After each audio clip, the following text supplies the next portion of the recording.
Good day, everyone.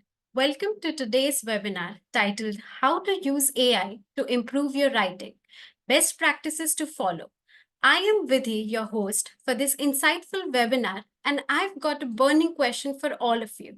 Have you ever wondered how AI could revolutionize your academic writing experience? Well, you're in luck because today we will be sharing with you the best practices to follow using AI tools to improve your academic writing without having to fear of any ethical misconduct. Please stay till the end of the webinar to avail exclusive discount on your subscription with your personal Trinka AI writing assistant. Before we begin, let's set the stage with a quick disclaimer. All content used in this presentation is owned or licensed by Crimson Interactive or its affiliates under the non-commercial copyright license. Unauthorized use is strictly prohibited, and we appreciate your compliance. I would like to mention that you can send us your questions using the questions tab in the control panel throughout the webinar. Our experts will answer your questions during the Q&A session at the end of the webinar. Now, let's meet the brilliant minds who will guide us to effectively use AI to improve our writing. First, we have our Dr. Krishna Kumar, aka Dr. KK, Innovation Officer at Enago, a visionary in the field, someone who has dedicated over 15 years to academic publishing and embraced the transformative power of AI. And accompanying him is Piyush Agrawal, Lead Product Manager at Crimson AI. Piyush is at the forefront of leveraging AI with our 12 years building innovative education products powered by AI. Over the next hour, we will be covering topics like the emerging role of AI in writing workflows, distinguishing between AI assistance and content generation, benefits and challenges of using AI writing tools, best practices for integrating AI into your academic writing, finally, a live demo of Enago's AI writing assistant, Trinka. And with that, I'll hand things over to Dr. KK to talk about how AI is transforming academic writing. Over to you. Thank you, Vidhi. Thanks a lot. Hi, everyone. And I'll invite Piyush also to say hi to everyone before I start my presentation. Thanks, KK. Hi, everyone. Very happy to be here. Thank you so much for your time. Very excited. So, Vidhi, I'll start sharing my screen. Let me know once you see it. Are you able to see my screen? Yes. Okay, great. So, hi, everyone. I had a brief glimpse at the chat box, and I was very excited to see people from all around the world, including Spain, Pakistan, and Iraq. This is what I have seen so far. So, very grateful for such a big audience, and I hope whatever we talk about in this, which is very relevant in my opinion, in the context of ethics and the AI use in the field of academic writing and academic publishing in general. So let's hope that our discussion is meaningful to everyone. So I'll start with a brief look at the history of AI in general, because that sets the context for its role in academic writing workflows. So we got to interact with AI-based technologies in around 2000s when machine learning models came into our lives. So machine learning models are computational algorithms that learn patterns and relationships within data, and they don't need to be taught anything, and that they can learn themselves. And that's why they're called machine learning models. And they use basic mathematical statistical models to make some sort of understanding within the data that they are trained on. And then we jumped to 2010s, which is when we started witnessing and experiencing some of the applications that are dedicated for writing and editing, etc. So one tool that I have used in the 2010s and I continue to use is Scrivener. So that's one of the several examples, but I chose to use Scrivener as an example to talk about here because it is something that I use, and that is a type of tool that lets you create content and find connections between different types of content and then put it all together in a presentable manner. So it is commonly used by people who write fiction, but it is also used by researchers to some extent. So in 2010s, we had tools that help us write things. And then we move on to 2020, and that is the explosion, I would say, of large language models. So everybody's familiar with GPT-3 and Chat GPT. That is the way that we first came to know about it. So large language models are large, and they're language models, and they're fed a lot of data, and they are a sort of a higher version of machine learning called deep learning, and they can learn from the text that they are trained on and generate content which can be suspiciously human sounding, but they may not always be accurate. And now, come 2023, we have GPT-4 being released, and now we are all using GPT-4. At least many of us are using GPT-4, and that has completely transformed with the options of custom GPT and everything. So there are a lot of tools available out there, right? So these are the options that we potentially have in terms of using in academic workflows. Now, let's also take a quick look at how we started interacting with AI. It started with the smartphone, where even the Nokia phones had predictive text, but then these AI chatbots and topic ideation tools and things like GitHub's Copilot started helping us put together a lot of adding more efficiency in a lot of workflows, including code writing, and then generative AI, as I mentioned. And I'm sure that many in the audience have already used some it's in generative AI in some fashion or the other. And finally, we are at the stage where we are already talking about multimodal integration. And some of you might have already seen the Rabbit R1s and the Humane AI pin, etc. Basically, these devices, I talked about two devices which allow different types of inputs. Instead of you typing on a keyboard, you interact with large language models and generative AI, and AI in general, using different inputs, for example, voice, or you can take a photo and then make some sort of a workflow around it. So that is how we are moving toward it. Now, these are all great things, right? But it still does not always have a positive impact on everything that we talk about. And let's talk about how it can be negative from the point of view of academic publishing, right? So in 2023, with the advent of ChatGPT, people started, let's say, abusing generative AI for content generation and not attribution, etc. So these are some of the screenshots related to a paper published in the Journal of Medical Internet Research, May 31 of 2023. It is about large language models like ChatGPT generating fraudulent articles. They, as I mentioned, they appear very authentic, but because they are not written by humans and they are not really studies that have been conducted with the rigor of scientific research and evidence-based science, now they raised critical concerns about the integrity of scientific research itself, because science and scientific research is built on trustworthiness, tenets of research integrity, etc., and those started being questioned.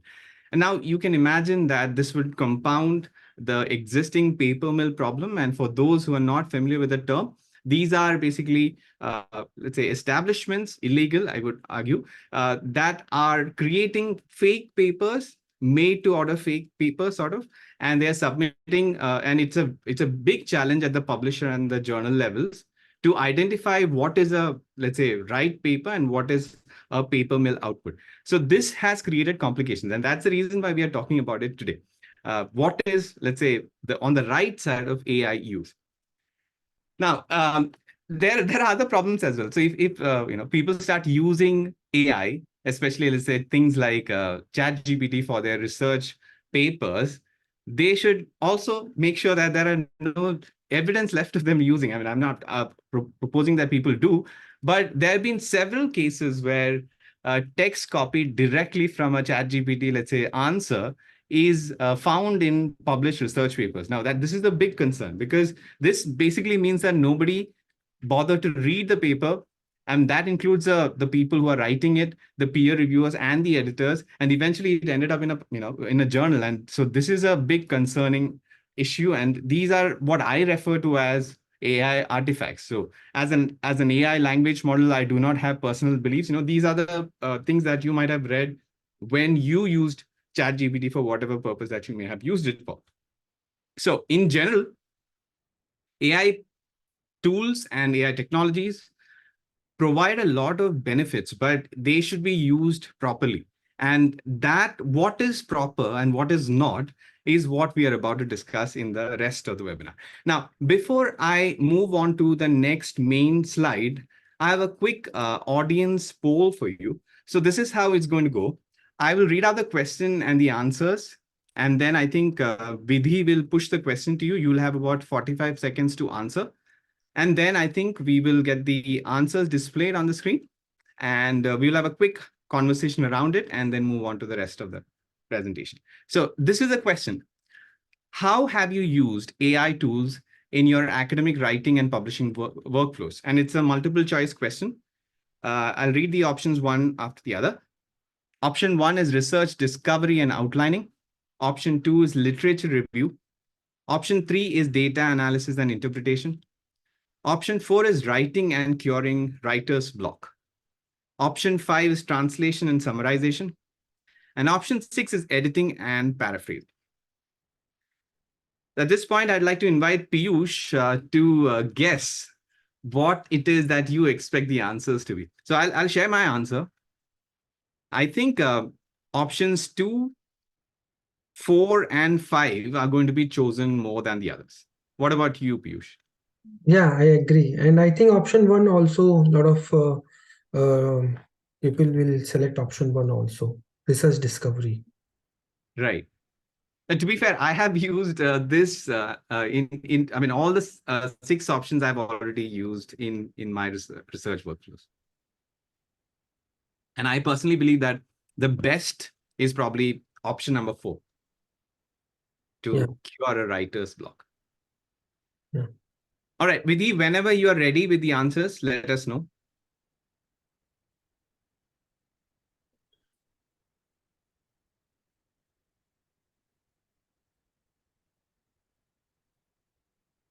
All right, we have the answers. So I'm going to quickly, I don't know if everybody can see this. Can people see this? Vidhi? Yes, it will be visible.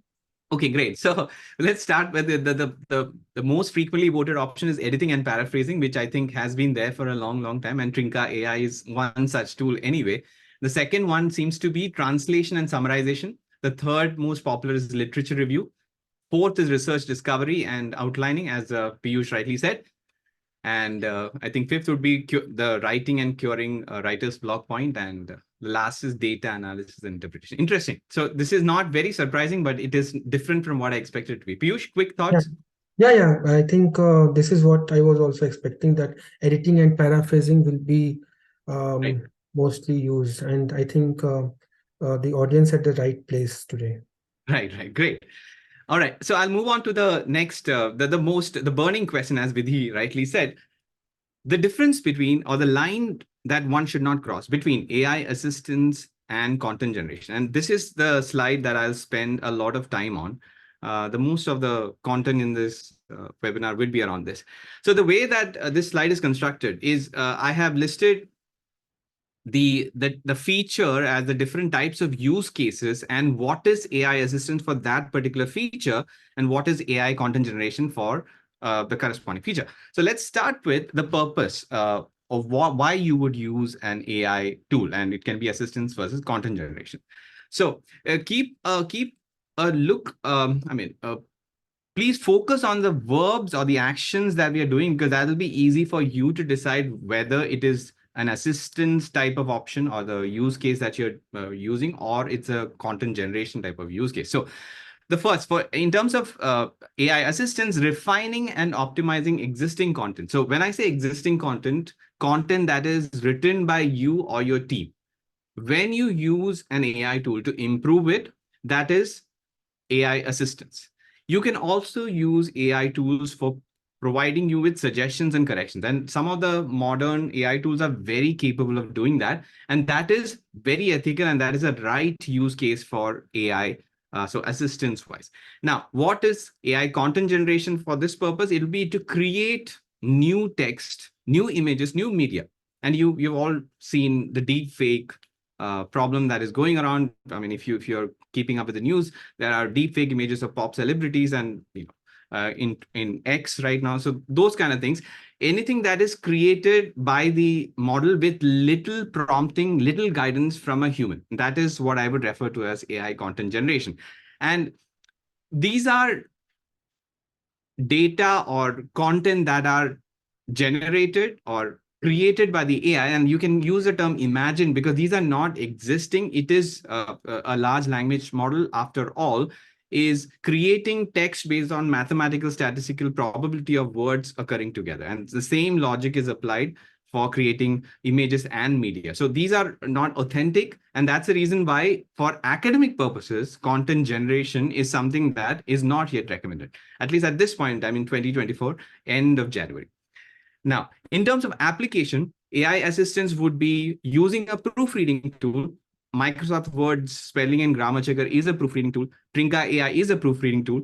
So these are some of the ways that you can use AI assistants. You can also use it for editing or language refinement. So again, you can think about it like this. If you have already made content without the use of obviously AI tools and you're using AI to improve it, that is AI assistance. Now, correspondingly, in terms of content generation, why would you use an AI tool? For obviously non-academic purposes, you can create quick content. If suppose you are struggling, for example, writer's block point, if you are writing a story, even if you are putting together an outline of something that you're working on and you do not know how to sort of structure it, you can use AI, generative AI, for example. And that's why I listed quick content generation as the first point and overcoming writer's block. Also, whenever you're stuck in terms of you don't know what to do next or what to write about next, and you have all the ideas in your mind or on a sheet of paper, and you don't know how to sort of put it all together in a cohesive manner, you can get suggestions from AI, because AI can put it together and offer you different options, and you can probably choose the best option and then work on it yourself. So you're guiding the AI into making the right decisions, in the sense that you are choosing the right decisions from the options that the AI is giving you. And that still means that the intellectual property of the content remains with you and there is human oversight for it. So that is where you should aim to find yourself in. And you can also use it for brainstorming, completely blank state. You want to generate some ideas or probe as to what options you might have for any, let's say, research problem or a research question or a query or a hypothesis or something like that. You can think about those things, but you'll always have to refine the ideas or the content that the AI tool will give you. And that is the reason why in academic research, humans have to be the quality checkers, in my opinion. And finally, you can use it to query data. This is a use case that is coming up. So I think in the poll just now, data interpretation analysis was the least chosen one. But I think in the future is that a large data set can be imported into an AI tool, and you can simply ask it natural language questions and you'll get very meaningful answers. And that can be the starting point of your research work going forward. Now, let's also take a look at the difference between AI assistance and content generation in terms of accuracy and reliability, right? So AI tools in general, especially the, let's say, non-generative AI ones, machine learning, deep learning ones, generally are trained on specific data, and they've also had some sort of a human curation or human guidance. And because of this, they generally give you precise grammar and style and a consistent and reliable feedback. Now, this is a very important feature. Generally, the tools that you can trust are the ones which will give you a consistent feedback, and it won't vary across. If you ask the same question or if you give the same sort of content, it won't give you different options if it's a reliable or an AI assistant kind of a tool, as opposed to AI content generation, which generally, as of now, I mean, things are different now because of GPT-4 and custom GPTs, but at the same time, generally, the generative AI type of tools, they don't have subject matter expertise. And that's sort of a benefit in the sense that they have been fed a lot of data and hence can answer or serve the purposes of a lot of different types of use cases, but they are not as accurate as you would want them to be, especially for academic research. And the models keep on changing because they're learning, and hence you will have an inconsistent output, and the output quality might also vary, right? And this is again another reason why you need to have a proper check about whatever responses that you get out of, let's say, ChatGPT or a Bard or something like that. because of this. And the last thing, and in this case, it is ethical considerations, and I'm talking primarily about AI content generation first, because AI content generation in the classical sense of generative AI, it actually compounds and worsens the ethical aspects. You can think of copyright issues. Again, there's a big case going on between New York Times and I think OpenAI regarding whether the content that it has been trained on, whether the copyright remains with who, and can people without access to paid content that is put out by like sites like New York Times, can they access it through ChatGPT? That sounds illegal, and that's why the case and the decision of that case could influence a lot of use cases going forward. Now, so those are copyright related types of issues are there. The output of large language models like ChatGPT are biased based on the training data set. So because our data is generally biased, because research is not equally distributed across the world and across, let's say, ethnicities, etc., you'll get biased data if you just simply ask a question that you actually needed scientific research using the conventional tools like, let's say, Google Scholar or something like that to get a result. If you ask the question, you will get biased answers because the training data has been biased. And correspondingly, the authenticity and reliability, which basically means that if you ask an AI content generator a question and you get some response, it can be completely made up, and you cannot detect it because it sounds so authentic. But you'll have to double check, and I'll show you hopefully some examples of how this will look like. And so AI content generators generally add to the ethical issues, whereas ethical issues are much better sorted in AI assistant tools like Trinka AI, for example. This is because there's a lot of data security aspects involved. Also, there is human curation, and generally these are built on frameworks of ethical and responsible AI use. So not only are they safe, they can actually point out ethical aspects of your manuscripts. For example, if suppose you are missing a informed consent statement or a conflict of interest statement or a funding statement, AI tools can flag these things for you. So these are how you can, these are some of the points how you can judge what is assistance and what is content generation, why you should use assistance more or less for all academic publishing use cases. But that doesn't mean that you cannot use AI content generation, because it offers a lot of benefits. And some of the benefits is what I'm going to talk about in the next slide.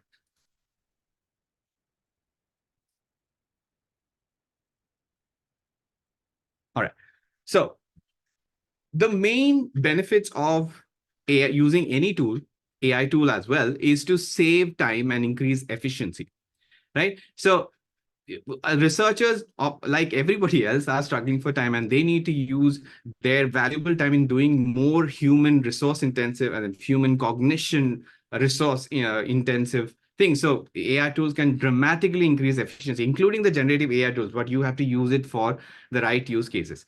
And as I mentioned, many of the AI assistant tools improve the accuracy and quality of your writing. So you have to write the paper, but you can use it for use AI tools, any sort of AI tool to improve the quality. So as of now, as of today, the STM Publishing Association recommends that, or rather allows authors, researchers to use any AI tool, including generative AI, for improving the quality of their own written content. That's not I mean, that is not banned, or that is not disallowed. So it is already, the world is already moving toward a phase where if you write the content yourself, you can use any AI tool to improve it.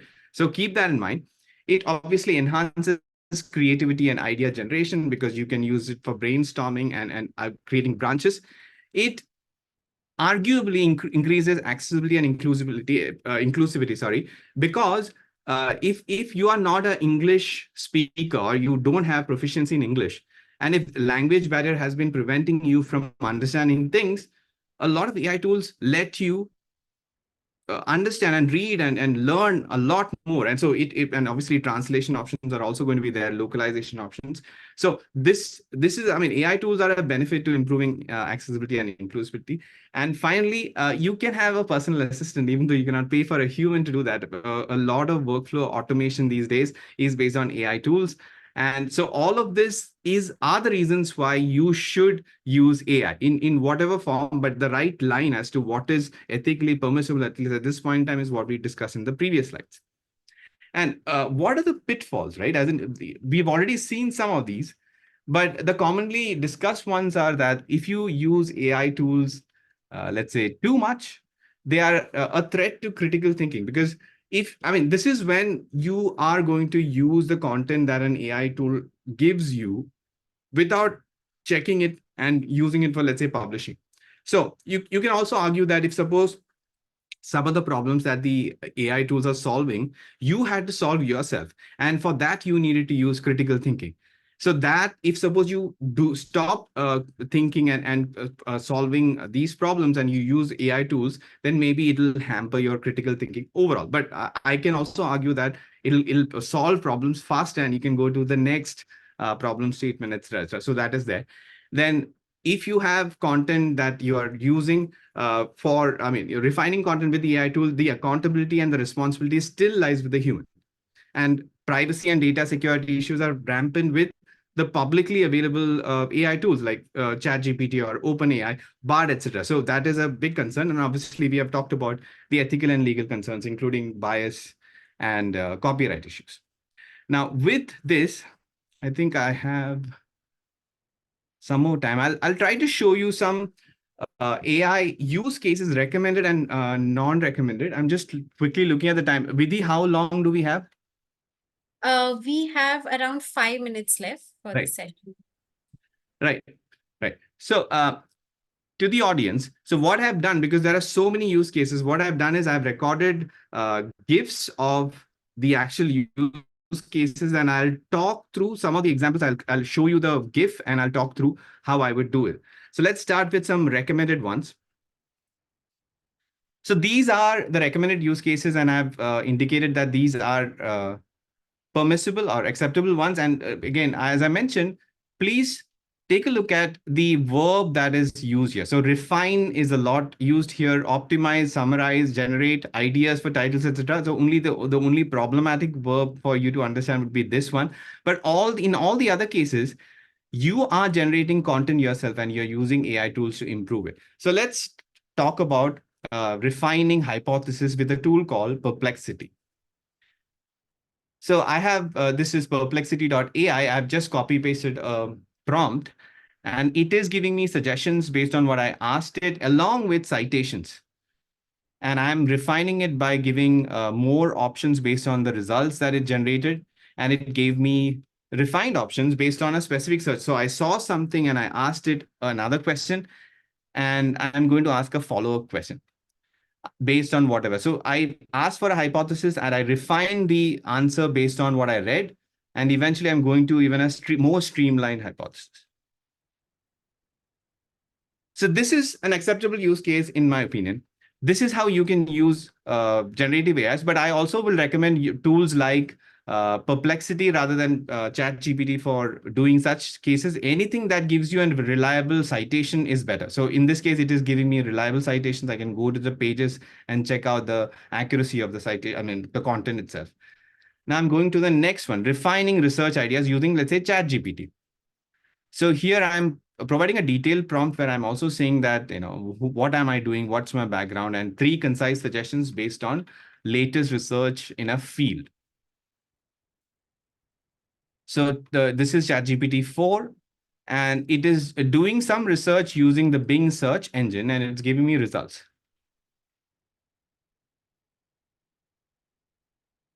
So I'll read through these results and I'll see something that I like, and I'll then modify the prompt and ask it to refine it in some way. Let's see. So I say that I like the second option and give me further options or branches from there. So I'm asking for a specific case where English as a second language for speakers of Mandarin, the study or the research area that I'm interested in. So it takes some time. If you're using it like this is permissible. And the idea is that you read through the suggestions and take in and you have a human sort of a filter to make sure that whatever you're getting is accurate. All right, so I'm moving on to the next recommendation. You understand how this will work.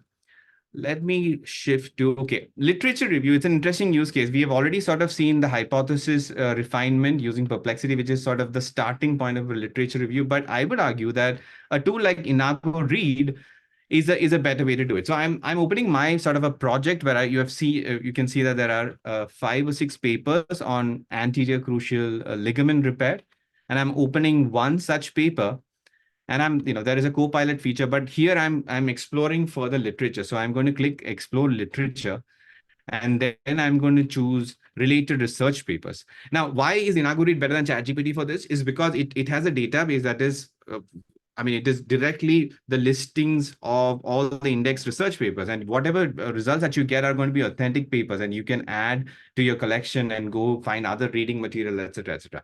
So this is how you can use responsibly for AI for literature review. And let's talk about, let's say, translating. I guess everybody is aware of it. DeepL is the best translator, AI-based translator. So the use case that I've seen is I've got some text which I cannot make sense out of, and I can use something like DeepL, which is the best translator. And this is a research comment from somebody else, and I can figure things out, and I'll respond in English or in another language that they're comfortable with. And let's see. I'm going to go to paraphrasing, which is a common use case. So I'm writing that to ChatGPT that you should act as a writing assistant. I'm not fluent in English, but I'm not happy with the following sentences. So please give me a few options. So I've already sort of established the comment that this is what ChatGPT is supposed to do, and I'm pasting the actual sentence here. This is a responsible use case where you're giving it a specific instruction and the content that you've already written and asking it to modify it for you. And you can see that I think I'll have the edit GPT option. Yeah, yes. So you can see the changes that just made, and you can also open it in a specific editor, edit GPT editor, dedicated editor. This is, I think, available only for ChatGPT Plus premium subscriptions. And then you can choose the right level of intervention. So this is another use case. So I'm quickly going to the non-recommended uses. And here I'm not going to stay on the screen because it's a long, everything is related to a particular type of research workflow. So here the keywords are unguided, that is human, non-human curated or non-curated by humans. Any activity that you're asking without any responsibility or ownership is what I would recommend, or I would say as non-recommended. So let's talk about unguided drafting of hypotheses. So I'm going to ChatGPT and I'm just going to broadly give it a command saying develop a hypothesis in the field of generative AI. So it's such a broad command. It can do whatever it wants, and it'll give me something that makes sense, but it does not have scientific accuracy or validity. So it is on me to refine it. But if I don't do it, if I just carry on with this process, I can also ask it, okay, you've given me some hypothesis, you develop the research design. So if I'm just following up on the chat here. So I just simply asked ChatGPT to give me a research design based on the second hypothesis, the second option that it had provided. So it gives me a perfectly sort of valid human sounding research design. Again, this I could copy paste, and I'm asking you, do not do this. You could do it, but this is the wrong way to use it, because this is your responsibility is to get ideas from it and to make sure that the ideas are valid and relevant. So it is on your it is your responsibility to make sure that it is validated by you. So similarly, going on to the methodology option, this is after that entire prompt response came. So I'm just simply asking it to generate hypothetical data and results. This is one of the most egregious use cases. So I am asking ChatGPT to generate content that doesn't exist. And research is based on the fact that we are doing, let's say, scientifically rigorous research and building evidence and then writing our research papers, right? So this seems like results, and it gave me a conclusion as well. This is something that you should not be doing. And the last thing I'll show you is literature review without a human oversight. So this is we've already used Inaugurate in the recommended use cases, as well as Perplexity for starting off. So I'm just asking ChatGPT to do a literature review, and let's see what it says. So it gave me some sort of an answer, which is a summary. So I asked it, give me actual citations or references. So it gives me plausible sounding citations, and I thought it might, because it is GPT-4, and I thought it might be doing the right thing, but you'll find out later. So I think it gives me 4 citations or references. And then I check it on Google Scholar and I find that it's not accurate. I mean, this is hallucinated references for you. You would have experienced it. One of the things that you should be wary of in any collaborative work is the possibility of finding hallucinated references in your research papers. So if you're working as a team. So I'm copy pasting the first reference that it gave. And I think it gives the answer here. And I'm copy pasting the third one. And it doesn't. And that's when I asked it if it is. Yeah. So this is just to sort of reinforce what I've been saying, that it is hallucination. So I'm asking it, and it tells me that it is fully made up. Right. It says that they're not real and were created for illustrative purposes. All right. So I'm not going to show you the last one for the lack of time, and I'll go to the next section, which is a very short one. So some of the best practices in using AI tools in academic writing, right? Before that, there's another poll, Vidhi. Be ready with the poll. So I'll read out just like the last time. What features do you consider most important when choosing an AI writing assistant for academic purposes? Select all that apply. Option 1, cost effectiveness and subscription plans. Option 2, user-friendly interface and ease of navigation. Option 3, compatibility with various document formats. Option 4, customization options based on academic discipline. 5, other app integration, for example, reference management. And option 6, data security, privacy, and copyright. All right, 45 seconds from now.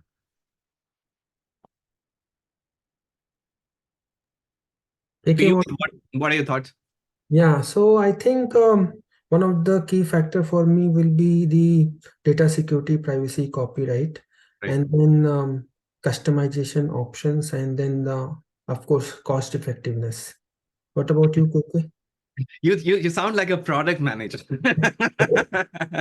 Yeah, I would also say user friendly interface, because I would want to be continuing to use it. I mean, obviously, all the things that you mentioned are also there. I am also a big fan of other app integration. I mean, you know me. I like using a lot of different tools. If they talk to each other, that's better. Yeah, Let's wait for the answers. yeah, I'm excited to see the answer. Yeah.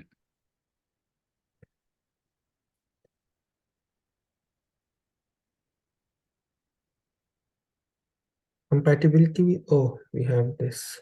All right. Customization is the leader. Oh, sorry. Yeah. Oh, wait, no, user-friendly interface. Oh, sorry, cost effectiveness first, user-friendly interface, customization, data security, or data security before customization, I think, right? Oh my Yeah. God, I'm confused with the, okay. Obviously, I cannot be a scientific researcher because I cannot read the basic math numbers. But anyway, you get the gist. So I will now conclude with a couple of more slides, and I pass it on to Piyush for the product demonstration of Trinka AI. So quickly, I've been saying this, but I'll just quickly summarize that the reason why you are a researcher and you're in this ecosystem is because of the benefits that you bring into the entire research publication workflow. And what do humans bring? They bring quality assurance. They can understand context that AI cannot, at least in the foreseeable future, cannot do it. They can be ethically compliant. We have already seen that some AI tools are not. They can actually mitigate bias. As in human components in the workflow can actually mitigate bias. AI tools actually sometimes promote it. And then with the human touch still remaining, there is always the element of feedback and collaboration. That's how we all learn. And this, for example, this webinar is one such activity for me. I'm learning as I'm speaking about the things that I've already sort of learned and known. So similarly, so keep that in mind. Human input is very important, no matter which AI tool or AI workflow or any other workflow that you might be using. And a quick couple of slides on what to consider while choosing an AI tool for academic writing. So the first thing that you should ask is, how well does an AI solution work? And it depends a lot on its training. So you should aim to use tools that are trained on high quality, diverse data sets, as well as they're trained for a particular use case. And you can also argue that it's for a specific type of language and style. So a common, the obvious comparison would be a Trinka versus Grammarly. Trinka is trained on general English and Grammarly is trained on general English, and Trinka is trained on academic research papers and academic English. So obviously you'll see so much better changes meant for academic editing using a tool like Trinka. And similarly, when you choose a tool, when you have to choose between a tool like Trinka or any other something that is specifically curated for academic writing, it would perform much better than a ChatGPT. As we have already seen, ChatGPT can provide you with hallucinations. So we have a plugin as well, so you can use it and you can check it out and you can let us know what you think about it. But Piyush now will take over from me and will give you an actual demo of how this tool, Trinka AI, works. So I'm going to stop sharing, Piyush, and I'm going to hand it over to you. Thank you so much, KK, for the insightful presentation. Hi again, everyone. Good morning, good afternoon, good evening. Very happy to presenting you the live demonstration of Trinka AI. So I'll share my screen and quickly show you Trinka. Just give me 1 second.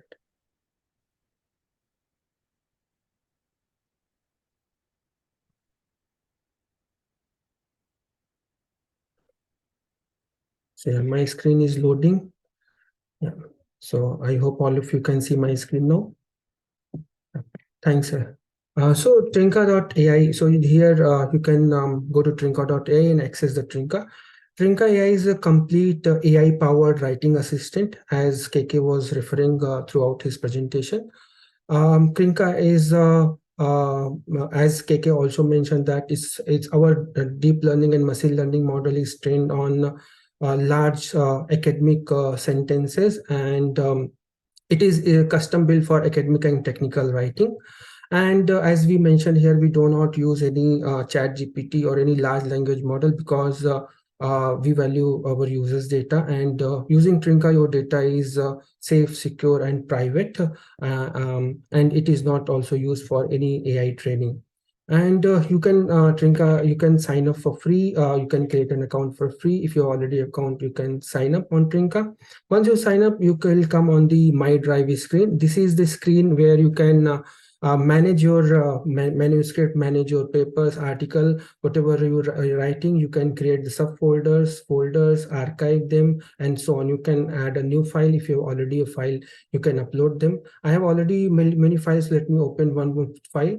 So this is the file this is how, when I'll open a file in Trinka Cloud Editor, it is how it will look like. So this screen that you see currently on my screen is we call it Trinka Cloud Editor. So it has multiple values. So I'll start telling you one by one. So one of the important value is that you can personalize this editor based on your target journal, or based on your target, your need. So one of the levers of personalization is the document style. So you can say whether you are writing a general document, academic document, and in academic document we have multiple out of the box style guides available. If you or your organization have some custom or personal style guides, that also can be added to Trinka. And recently we also launched the legal writing also with couple of style guides. So you can set up the way you want to set up your document style or style guide. Then another lever is that what kind of language you are writing. You are writing English, then whether it's American English or British English, that also you can set up. And then we have also recently launched the inclusive to help you improve inclusivity in your writing. Also, we have launched the inclusive language check, so you can select which of these inclusive check you want. If you want everything, then you can select all of them. And also, Trinka is also available in other languages. So this document is in English, so it's available. I'm showing the English, but if your document is Spanish, German, you can upload those documents also.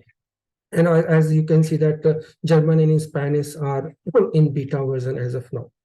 So this is how you can set up your editor. Once your editor is set up, you can what you will get. So second value, first value is that personalization. Second value is the real-time grammar error suggestion that leads to the benefit of saving time, faster editing, or faster writing. So you can see that here on the right hand side you will get all the errors, and here let's say this is the error, then it will be annotated here on the on your document. And we categorize all our errors into multiple categories, starting from grammar, spelling, writing advisor, enhancement, and inclusive language. So I'll focus on each one of them individually. So grammar error is English grammar and syntax error, such as subject-verb agreement, adverb, adjective, tense, and so on. So, and one important thing I want to highlight is that we have built our grammar error correction deep learning model in-house using our own expertise. And also I want to highlight one thing that Trinka is built using Inago's 17 years of Inago's editorial intelligence. All those editorial intelligence is transformed into an AI model, and that AI model is powering Trinka's grammar error suggestion. And why we are unique is that because our model is not only built with the expertise of data science, it also built with the expertise of editing, which is a domain specific expertise, also with the deep understanding of English language and other language also. So these are two other factors that makes Trinka's AI grammar correction model much more unique and competitive. And so this is the grammar. As you can see that these are the grammar results. So you can select these, and then if you choose to accept, you can simply accept. If you choose to reject this, you can simply choose to reject this thing.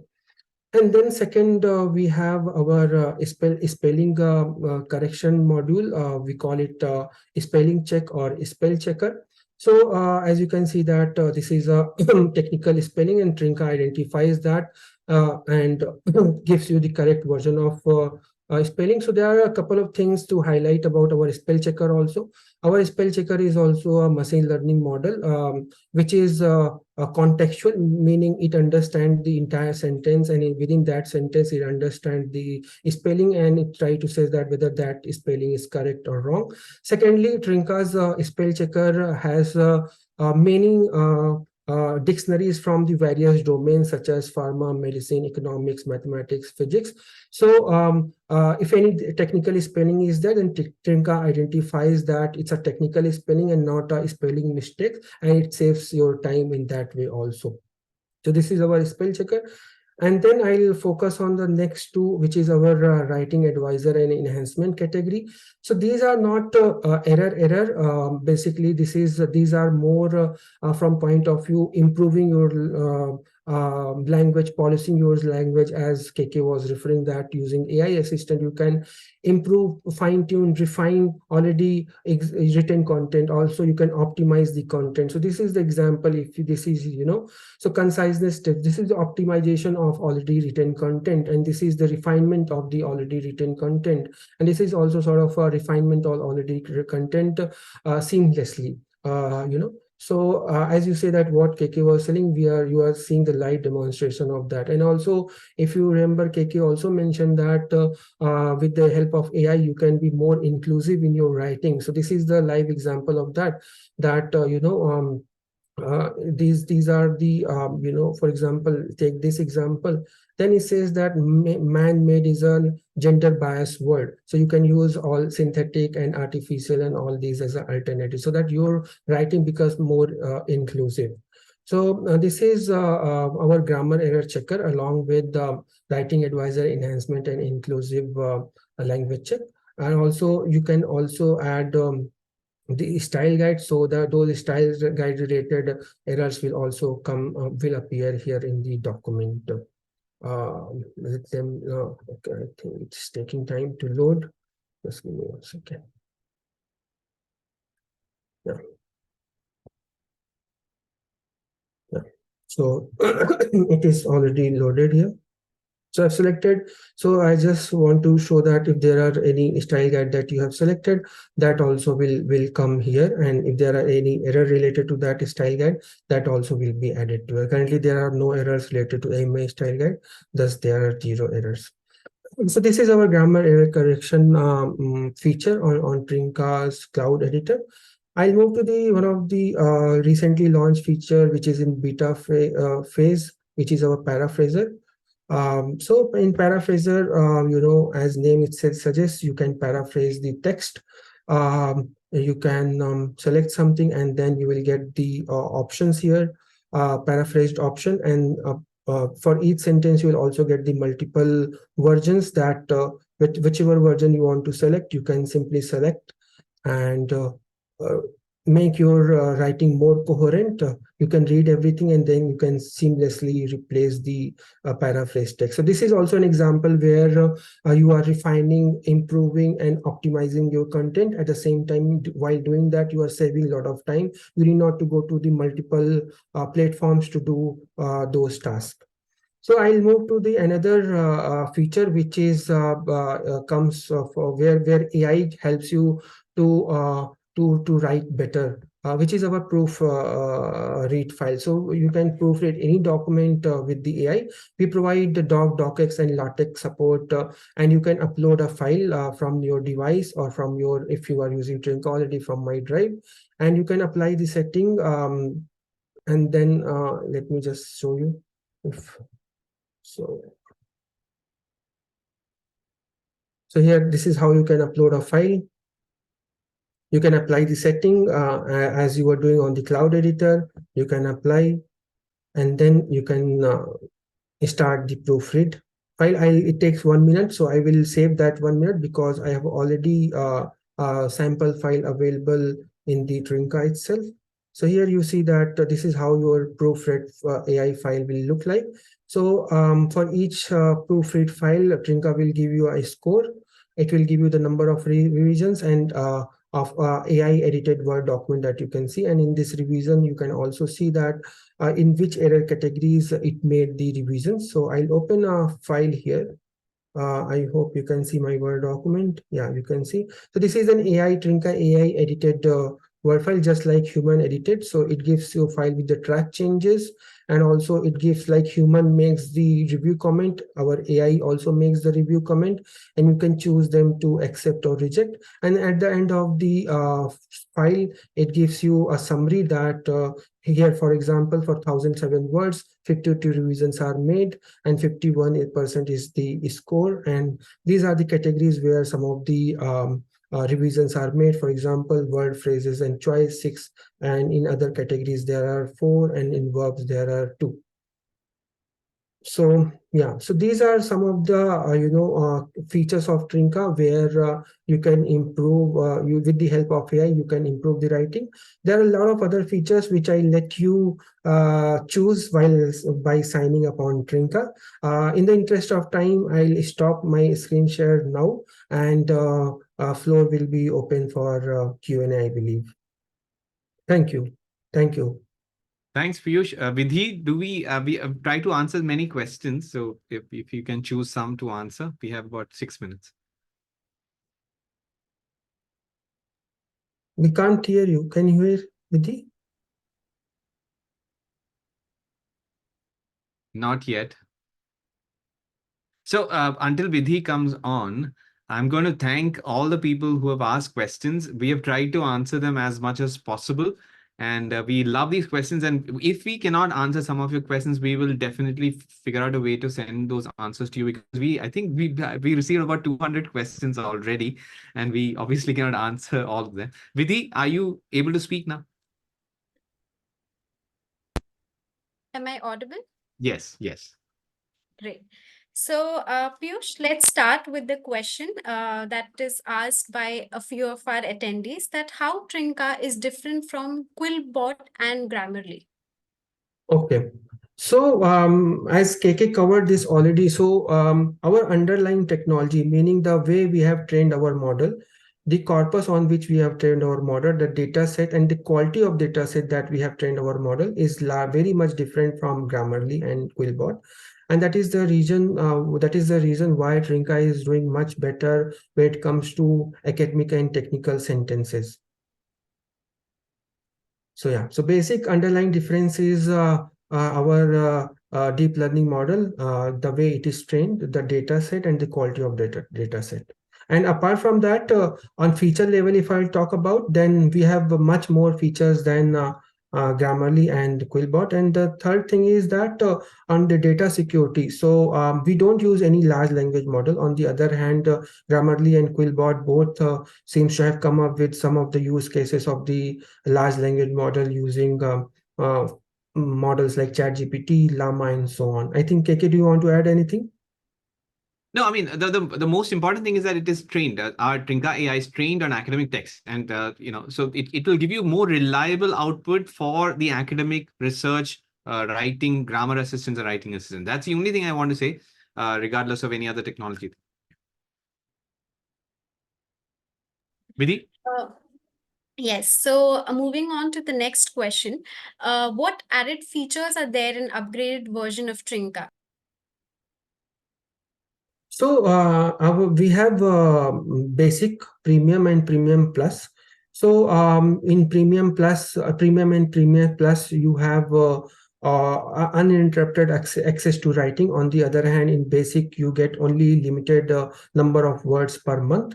Apart from that, in the premium and premium plus, premium version especially, you have more number of credits, and with the premium plus, plagiarism check is already included as part of your subscription. So if you are buying a premium plus, then you will have plagiarism check added as part of your subscription. You will have 10 credits. You will have unlimited access to writing. You will have access to our add-ins, our browser extension, and so on. On the other hand, on the basic plan, you will not have plagiarism check included in your plan. You will have very limited access to writing. You will not have access to word add-ins. So these are some of the key differences between basic and paid plans. Thank you. We also have a question with regard to the demo that can one tick all the options on Trinka and apply them simultaneously on one's manuscript? Yeah, they can do. So they can select all the categories, grammar, spelling, writing advisor, enhancement, and inclusive language. And Trinka will work like that. All right. Next question is that can Trinka AI be used to write complete research articles? How can I use it to write for a specific journal? Yes, Trinka AI can be used for writing the complete article also, as I mentioned. So as you will write, you will get the real-time grammar error suggestion. And for the specific journal part, so let's say your journal, require you to write in IEEE style guide, then you can select that style guide, and Trinka will start checking whether you are writing in IEEE style guide or not. That way, you can focus your writing towards your target journal. All right. Next question that we have is that if I modify my articles using Trinka, is it plagiarism? No, it is not plagiarism, like because Trinka is not generating the content as KK mentioned. Trinka is refining, improving, and optimizing your content. That will not come plagiarism. And also, it will be, if it is your original ideas and thought and writing, then it will not come to plagiarism. I think, KK, you can add anything? I just wanted to add this last point, that if suppose the content that you're pasting in Trinka is a generated content from an AI tool, I mean, in the sense like ChatGPT, then obviously it is plagiarism. Trinka cannot help you fix ethically erroneous or in the wrong things that you're doing. But that's why I've been saying, I'm trying to answer some of the questions. If every answer to this sort of a question is that you use AI tools, but write and create content for yourself, and then again use AI tools to refine, edit, proofread them, etc. That is where Trinka is good at. And you cannot expect you should not be doing it if suppose you believe in the research integrity related aspects. Next question that we have is, I am a premium subscriber of Trinka and this is my second year of active premium subscription. Am I eligible to use Anago Read since it is part of Trinka? You can use Inago Read, because Inago Read, you can use Inago Read with the same credentials as that of Trinka. But to access the paid feature of Inago Read, you need to subscribe to Inago Read separately. All right. KK, can you let us know that how can we academicians protect from AI-based plagiarism? I think I've answered this already, but yeah, academicians can protect themselves by not generating content from things like ChatGPT. Instead, use it for all the other. Let's say you want to find more about the topic that you want to research. Use the AI tool. Some of them that we've already discussed. Some of them, like Inago Read, for example, you'll find more relevant academic papers. So use AI tools for doing all these things and write the content yourself. You can use AI tools for generating outlines or creating brainstorming level questions. But the actual text that you are expected to write, which will eventually get published, no matter it's a thesis or a research paper, you are still expected to write. And that is not going to change for some time. And that is what I want all of us, including me, to do. I mean, that is a right way to approach research at this point in time. All right. Thank you. Next is that how is my data used in Trinka? Are my documents used to further train the model? No, we don't use our users' data to train the model. You mentioned that Trinka could work with Spanish for proofreading, or is it only for English? Currently, it's available. No, it's available on the cloud editor. You can you can write something on Spanish and edit that on the cloud editor. But as part of proofreading, it is in the roadmap. One more question that we have is that will plagiarism detect Trinka writing? No, because if, as I mentioned also, if it is your original content, then certainly it will not detect, because Trinka is not generating any content. It is refining, it is fixing the grammar error in your content. And after writing, how can one check to detect if it's AI content or not?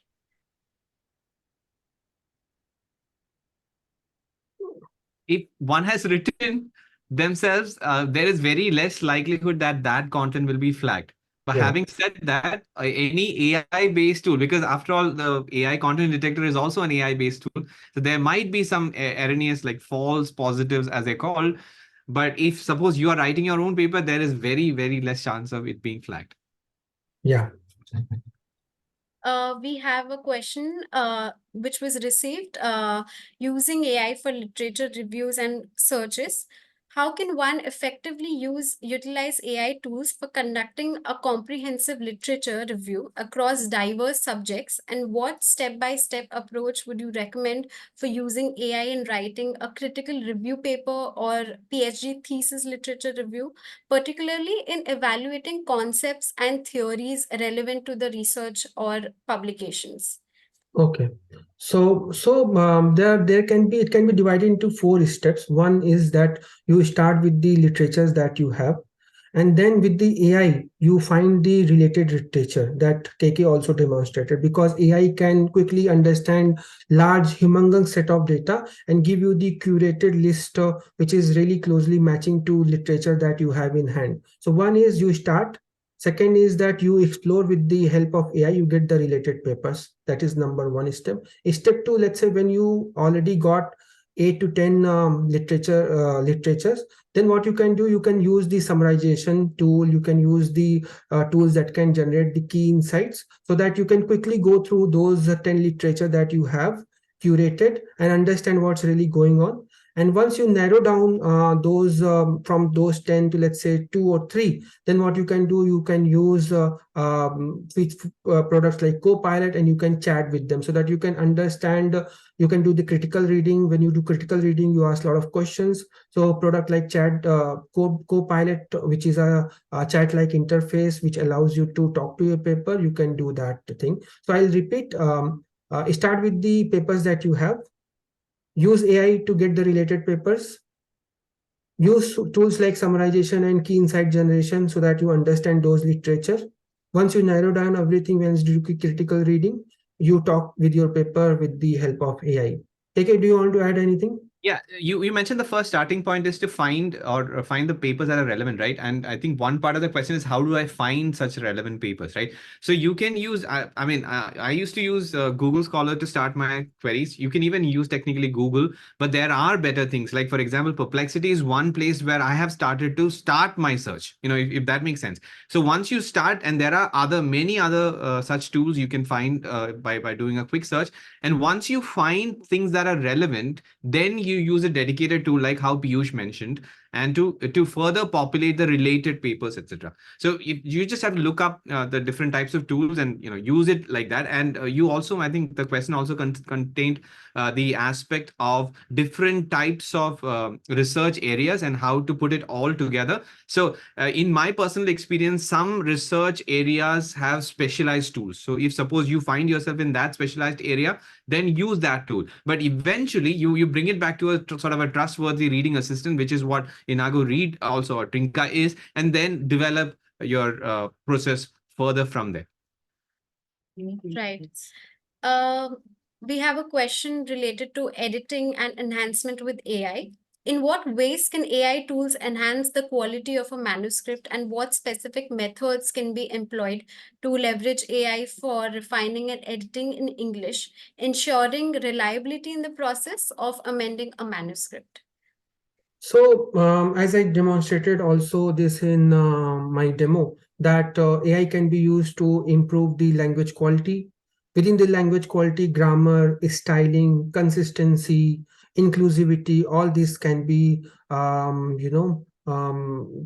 AI can help in improving the editing and writing. Along with that, if you already have document ready, then you can quickly proofread with the AI also, as I demonstrated now.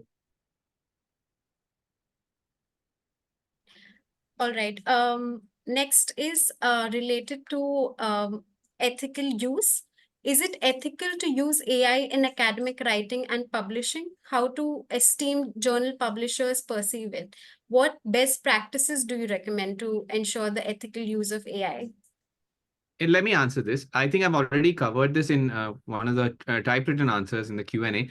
But in general, publishers have different, or publishers and journals have different stances regarding the use of AI. Some do not, recommend that you do not use it. Some say that you can use it for specific use cases, which is what I've tried to explain to you in the assistance bit. Some say that you do this, but also mention that you have used it. So attribution, right? So you will have to check your particular journals or publishers' instructions and guidelines. And one thing that you have to note is that over the last maybe 14-15 months since the advent of ChatGPT in our lives, things have changed.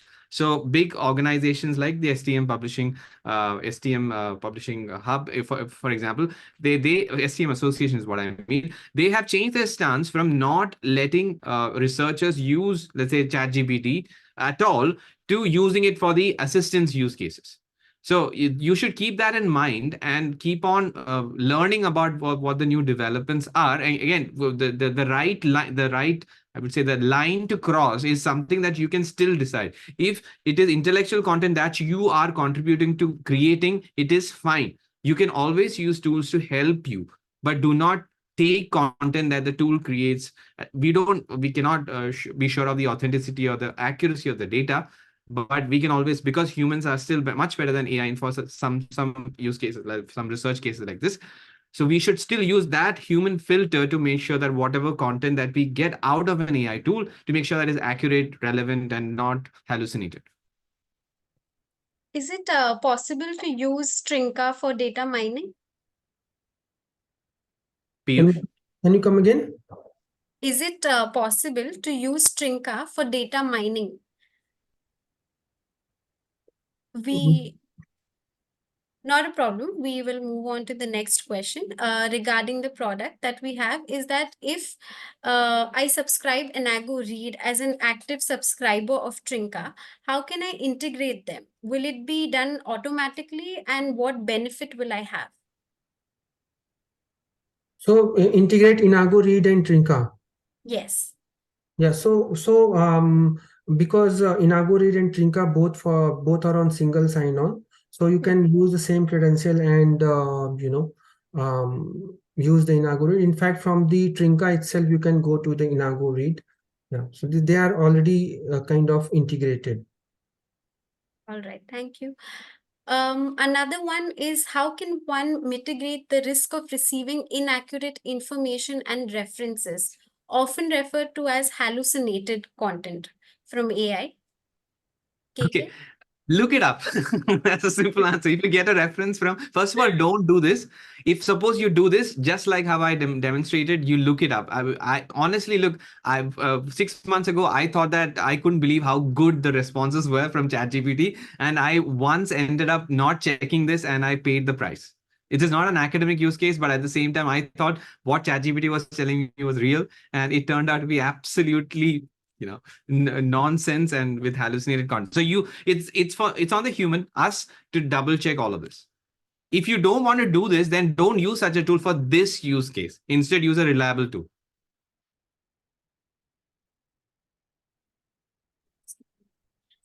Can we use AI tool for mathematical and statistical data?